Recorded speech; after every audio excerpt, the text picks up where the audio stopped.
what's up guys? Welcome back to my channel, Kuya Ubas TV. Sa araw na to guys, susugod tayo ron kay Diwata. Nako, mukhang lumabas na naman ang tunay na kulay ni Diwata. Guys, kung makikita nyo tong video na to, nako. Minsan lang to lumabas guys, yung mga ganitong ugali ni Diwata. Pero sa totoo guys, maling-mali siya rito eh. Unang-una kasi may nakalagay ng mga signboard doon sa gilid. Kaya galit na galit. Hindi sila magkaintindihan ng mga enforcer. Kasi nakalagay nga naman doon, bawal. Laki-laki ng mga karatula eh. Hinahayaan pa ni Diwata magpark yung mga kotse ron, kung ano-ano ron, mga lahat ng obstruction doon, pinababayaan niya lang. Dapat saway niya rin para maging modelo siya ng lahat ng mga traffic enforcer sa Pasay. Okay, hindi na sa Pasay, sa buong kumakain na. Para, siyempre, pag may nakita kasi may nagparking doon yung paparking. Dapat meron siyang taga-saway na, boss, bawal tayo dyan. Kasi minuhuli tayo. Doon tayo.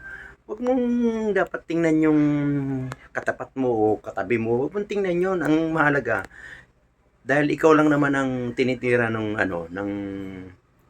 mga traffic enforcer, dapat maging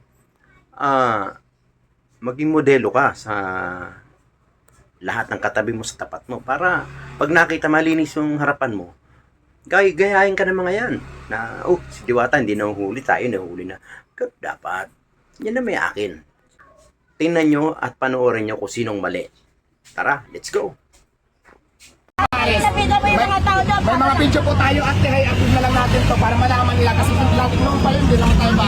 Ang daming nakaparking na hindi nila pinapaalis, hindi nila tinitikitan. Maliwanag naman yan guys, di ba? Yun lang naman yun.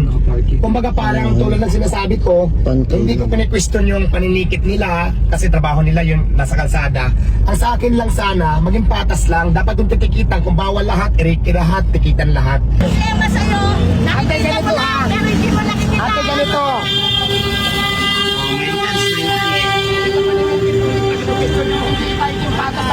Yung kabilang kainan yung titikita. Mang hindi ko sinusunod. Ano hindi ko sinunod? Ano hindi ko sinusunod? Dapat ikaw order ka, dapat ikaw mismo nagsasabi sa mga customer na bawal tayo dyan, kung tayo sa loob.